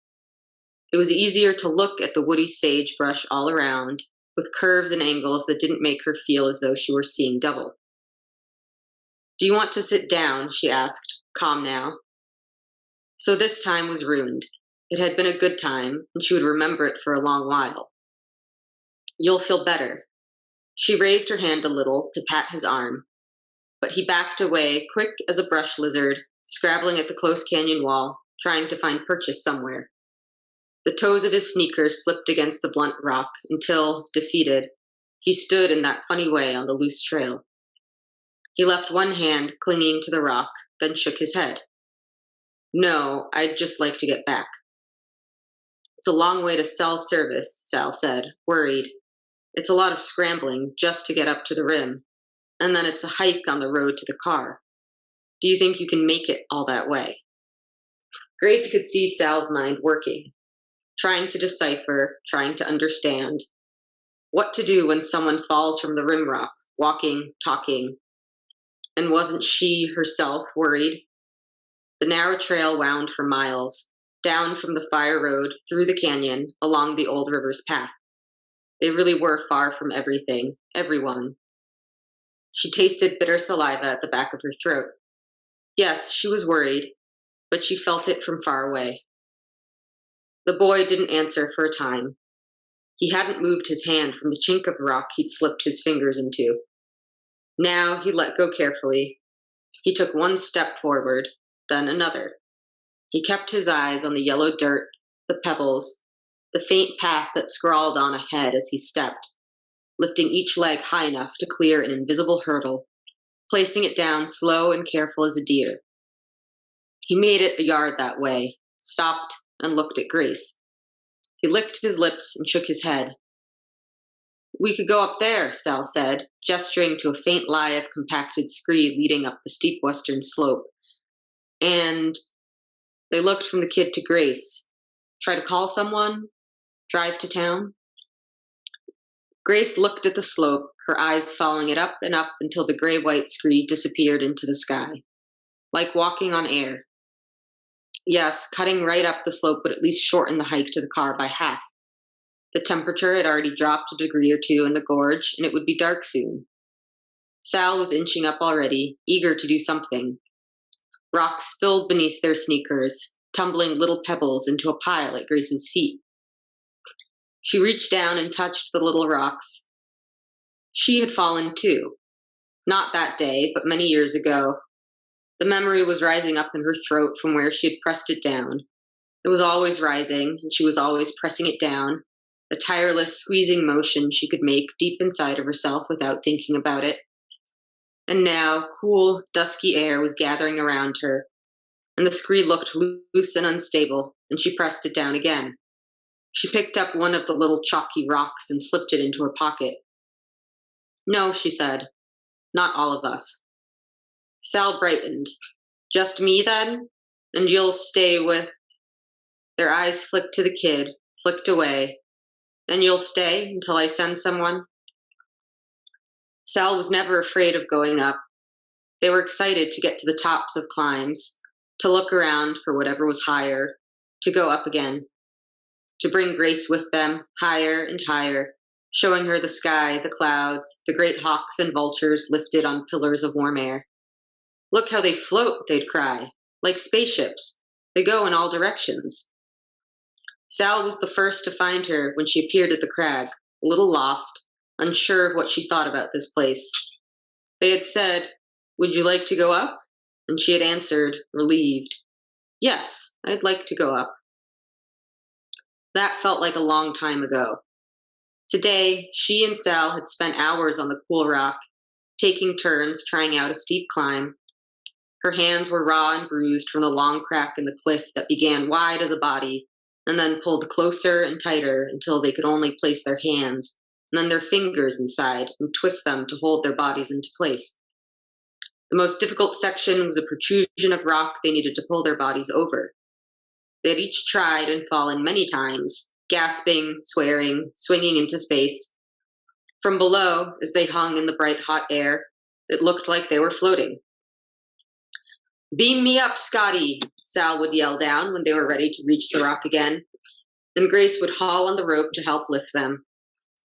Grace yelled when she fell too, frightened and disoriented, unsure of where she was.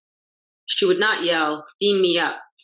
She would ask to be lowered, tense, downward gazing, until she could return to earth where Sal waited, grinning. Now Sal pulled out their phone, shined a thin light up the line of scree, and began to climb. "We'll wait down here," Grace yelled out. She regretted now being so deep in the canyon. "You really want to go back up?" she asked the kid, and her voice sounded too loud against the walls. The kid shrugged. "I came down already," he said simply. Only once, and only for a short time. She shook her head. I've climbed these walls many times. Each go, it is like the very first time. I always wonder, she stopped to watch a bat cartwheel through the sky, how many times I'll climb up and fall and swing, and then get to come back down before I trust that everything is fixed in its place. Fixed? Until I can trust that after I climb up, when I come down, the earth will still be beneath me, the sky above. But they're not fixed, the boy said. The sky deepened a darker blue. Shadows unfurled up the walls until they reached the sky, and everything was the same dense color. A smooth, deep blue into which seconds could stretch, invisible and uncounted. And it would stay that way until moonrise cast its silver light and called the textures of the world out of the silky timelessness, and lost time could be found again. The boy's face shifted, water to rock to flesh again. I'll stop there. Thank you. Thank you. That was wonderful. And how has your, because I know you like to be out in nature, rock climbing. How did that inspire this story? Oh yeah. So this story was, specifically the editors reached out and asked if I could write a story that incorporated climbing with some kind of speculative element. And the story is about two climbers who are out and they meet someone who has apparently fallen out of the sky.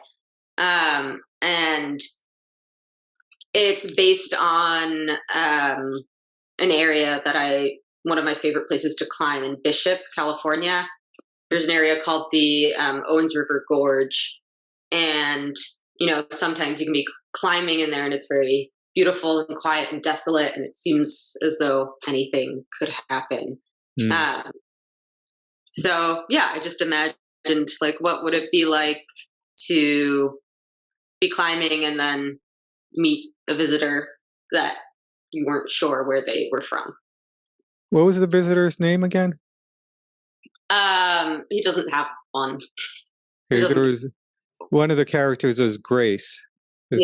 Grace, and then Sal, and then this other boy who comes. Yeah. Was there any significance to the name Grace?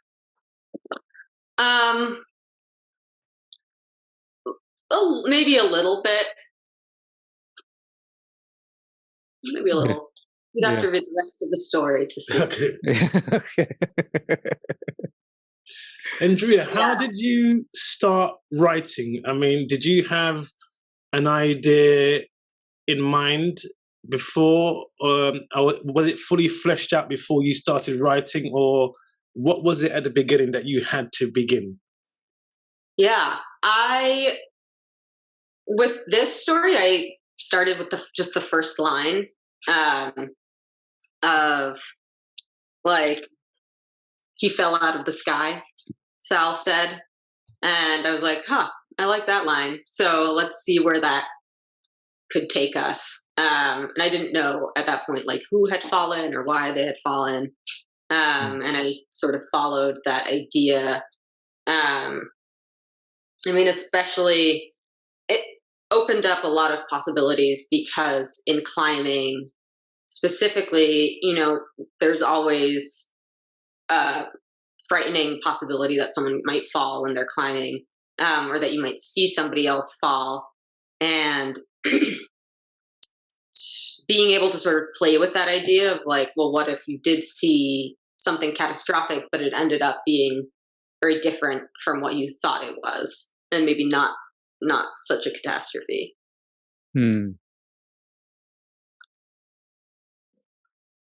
Thank you again, and it's a pleasure to finally meet you. I've heard about you many times. It's great to meet you finally, so thank you very much. Yeah, thank you so much for inviting me. Yeah, thank you, Endria. And we're going to move on to our next And final presenter, Sierra. How's the tech going? Can you hear me? Yeah, you sound great. Yeah. Okay. Sound great. Awesome. Yeah. It was because I had a plug in the back and didn't realize it. But it kind of worked out. So I really enjoyed the last poem and it kind of influenced me. I was going to read something different. So now I'm going to read something towards nature now. So this is how life works usually, right? Yes. Tell me, should I just go ahead and start? Yeah. Yeah, go ahead. So, waves crashing on rocks, water that rounds the wildest of stones into particles of fine sand, and his the most rigid. I've traveled the distance for this embrace. Such a thing granted, tall, massive, solid, unshakable thing, but wills only to her. She gentle, never asking for anything in return. No, not even love.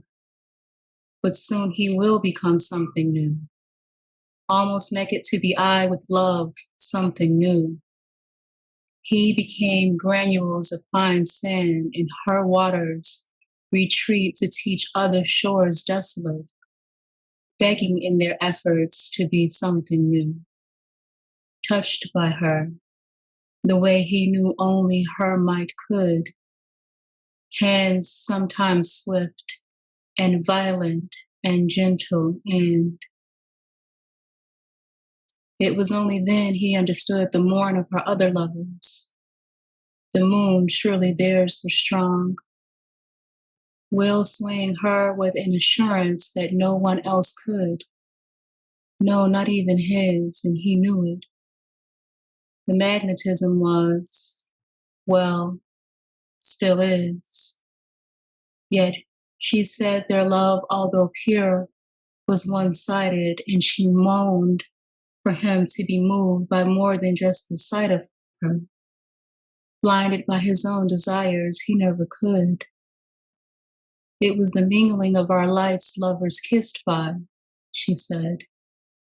And yes, I am in awe of his touch, yet I too needed to touch, and it is you I kiss now, and so my love, be still.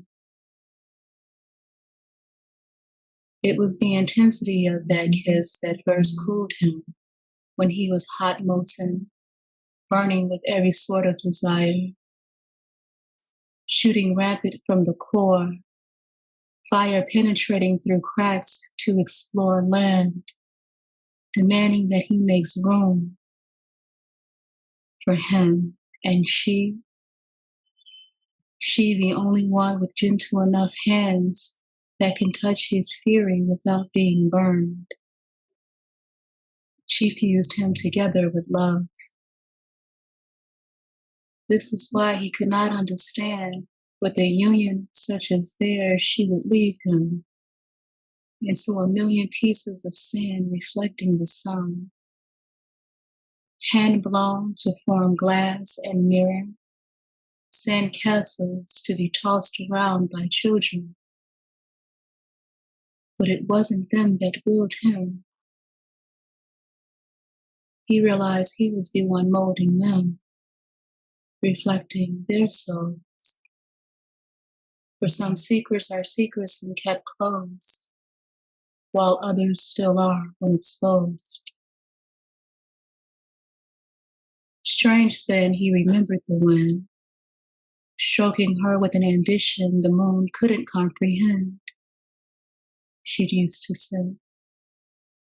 But theirs was not a lover's embrace.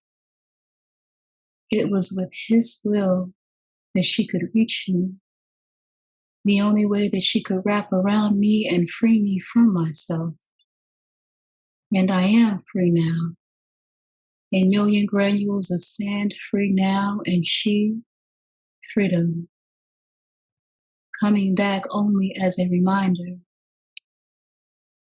I am to be transformed by the hands of woman without regret, both formed into and something new. But I think she knew it all along. I bet she knew.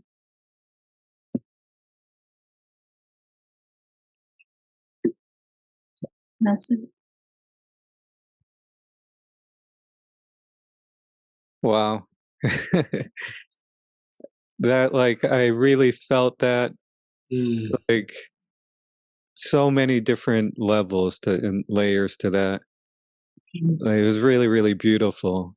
And I can you at some point share the text to that, or is there somewhere we can read that? Because that's, yeah, I feel like that's one for me. I want to like go through it again and really like just read it again. Yeah, it's on Facebook, but I'll make that my post for today. I made it well, I wrote it many years ago, probably so long, but I posted it on May 12th at another time in the past too. But I'll make that as my post for today. And Luz said your voice felt like a water stream. Yeah, I already knew that. we Ron and I have experienced that before when you were. What was the first podcast we were on? I think it was Ron's podcast, right? Yeah, it was. That was, yes. Long time ago. That was a while ago. Yeah. And I think I was going to do another but I was, I don't usually like to do video, right? So it took a huge effort to put myself on video. That's probably why I had some technical difficulties earlier, just because of like an unconscious thing. But I like being in person with someone, like a one-on-one. Totally confident with that. But it's always since I was a child, I never really liked like photographs of myself and video of myself. But I did it today, so. Yeah, we're glad you did. Thank you very much for sharing and to hear your work. I read so much of what you write, and it's always moving, always engaging. The kind of words that you read 2, 3, 4 times. So thank you very much. You're welcome. And I'm really interested in hearing what you guys' thought process about this one particularly is. This came to me, the beginnings of it, like the first paragraph, and then the visuals of it came to me all in a dream.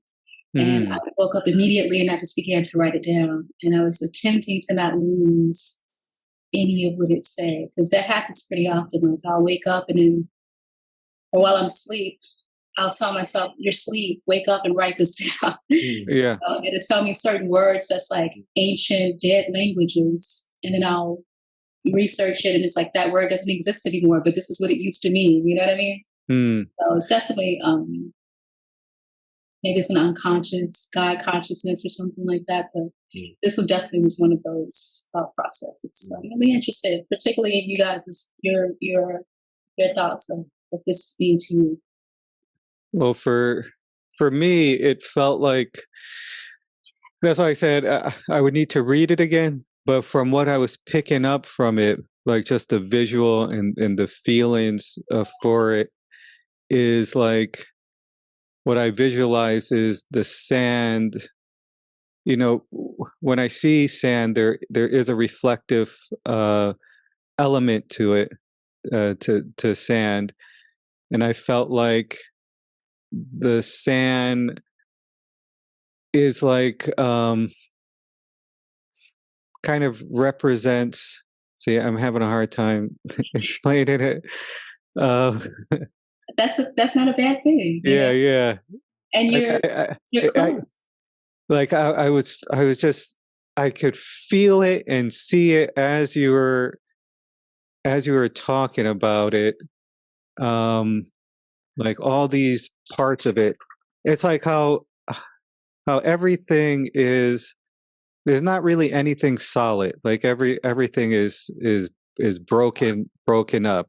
Physics tells us that, and there is this sense of individuality. Like there is this ade, but then there is this also this oneness. So there's this separateness and the oneness, and the sort of the energy, which I could kind of represent as the mother in a way, this mother energy, this force that is sort of like holding everything together in a way.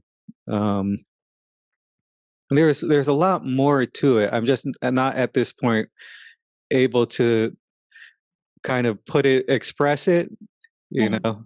But I could feel it, and what was really lovely is that the part about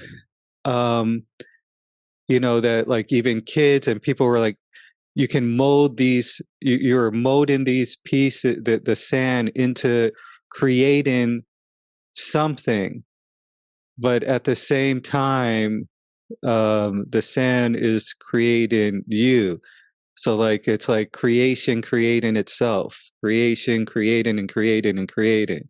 There we go. And you said you'd understand. That's it. And maybe the word didn't come out quite in the first paragraph, but it started off that he was granite, you know, a big, huge, one of the most massive,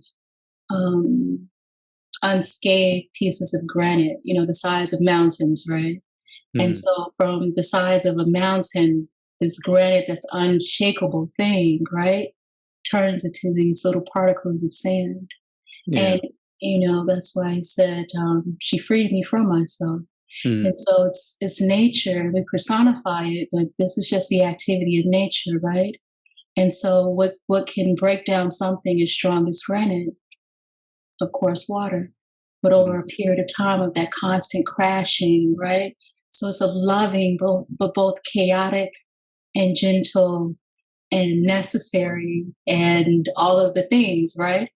But that's what I feel like with most of the things that we are re-entertaining these things. But what if there was no narrative, you know, that we put on top of a lot of things? What if it's just we are personifying what nature does quite naturally, right?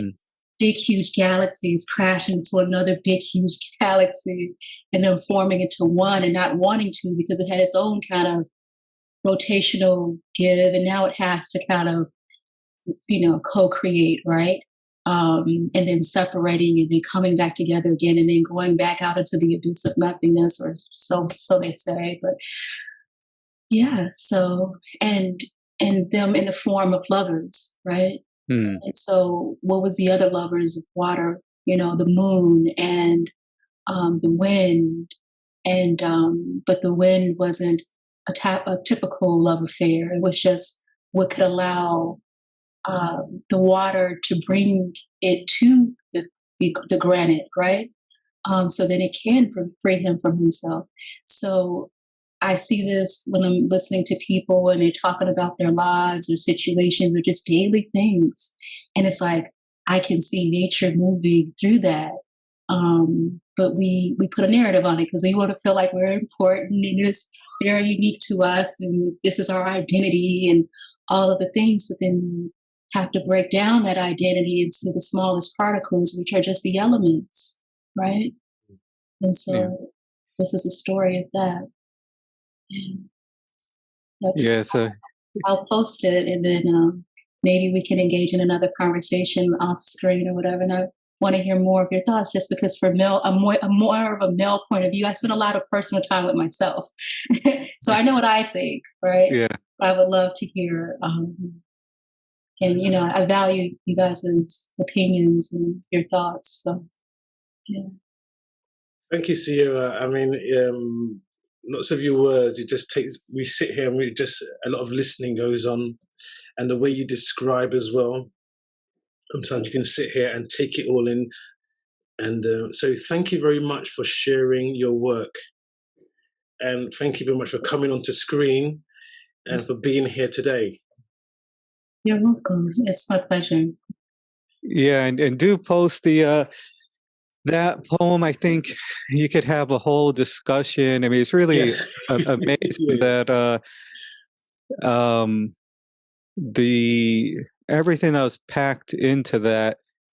And now it makes sense that a lot of it came out of a dream and just, just like comes out in that way. It's really, it's really amazing. And there was, the thing about the the water, the kind of get the going in and out. It's like the contraction and expanding, and which is necessary. And it's kind of like I don't know, there's a certain truth to that in terms of like our breath, our heartbeat.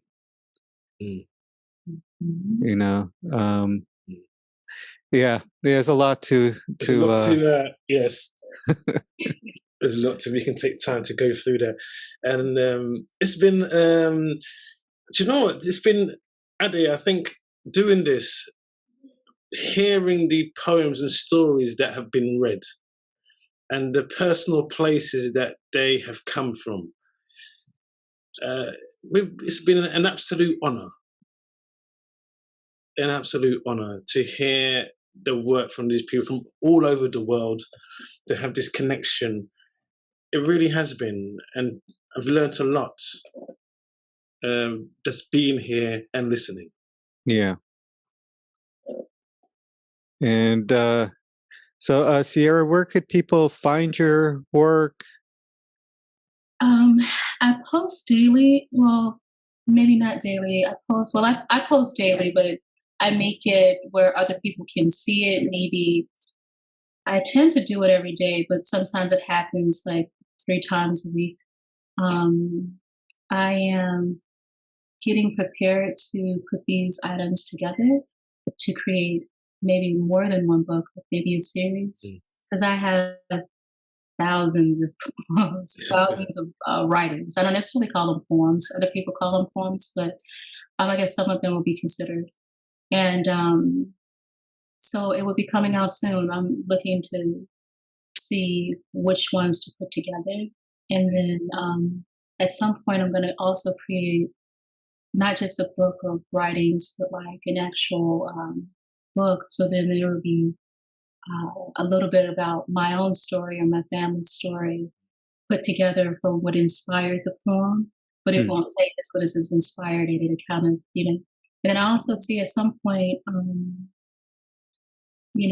movies, because when I dream in detail. It's photographic memory. So I would love to recreate some of these dreams as I dream them visually. So I would love if someone could reach out.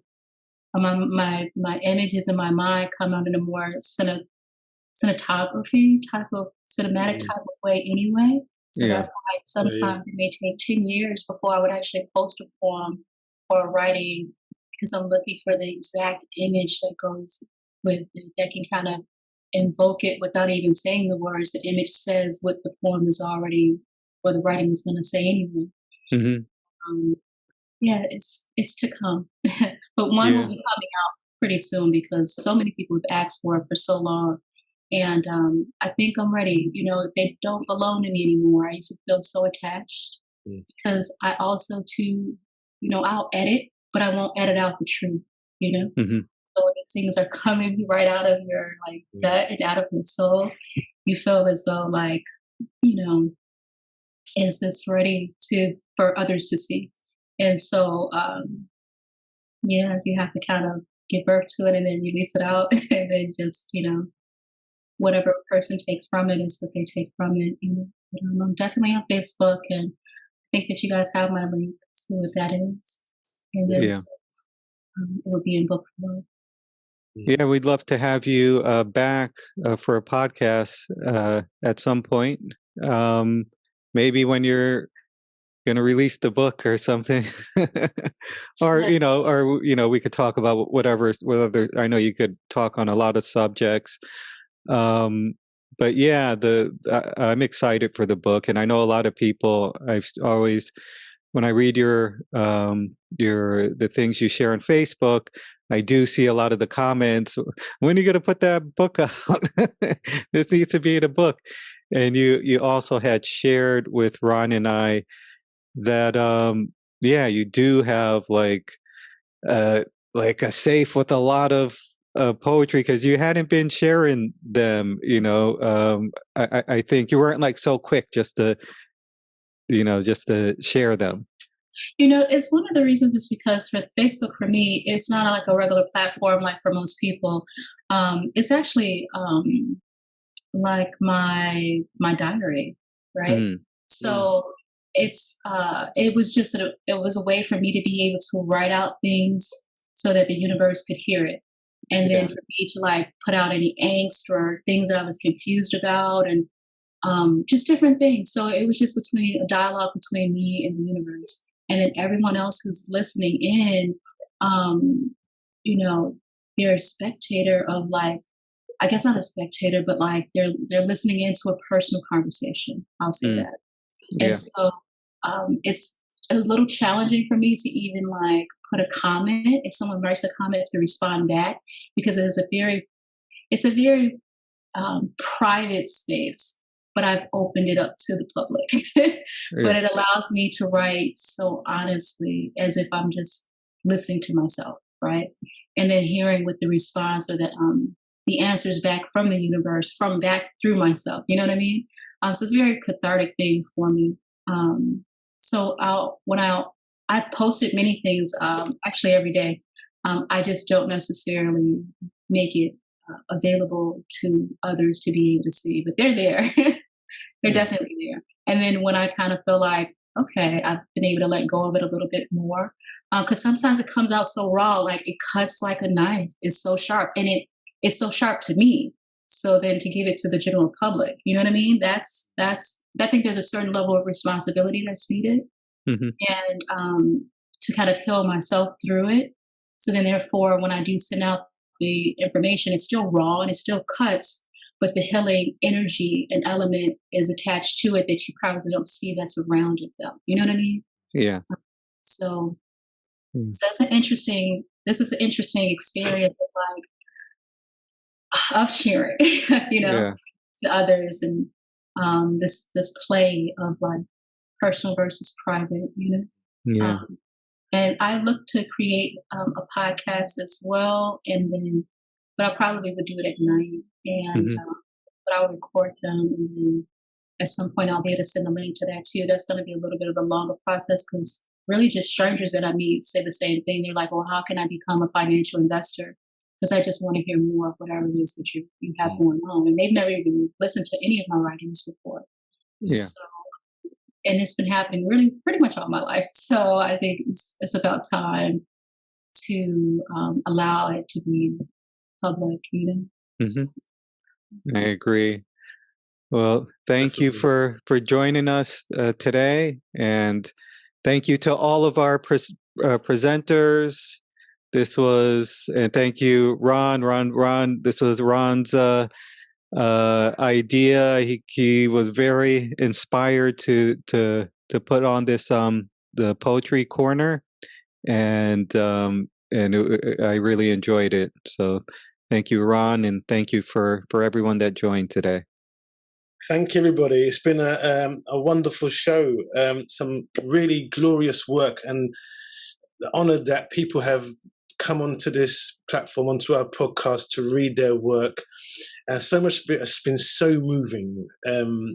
I would love to see this work in front of me as well, to reread it. We're going to put links into everyone here. So as well, Adi, don't forget to get that link to Suga Ray. Yeah, which link? And that link as well for Elisabetta, if they want to find out about Elisabetta's design work. And Eleonora, if you could come on for 1 second, if you're still there.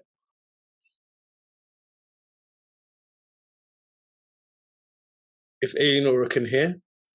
She was Eleonora, thank you for being a co-host for a while today. Yeah. If whoever's on, if you could turn on your cameras as we close. If anyone is still around. Okay. La telecamera. Okay. Okay. Bye, everyone. Okay, everyone. We'll see you all soon. And thank you. It's been an absolutely wonderful show. It's been a blessing. Ade. And Endria, where can people find that article, the publication?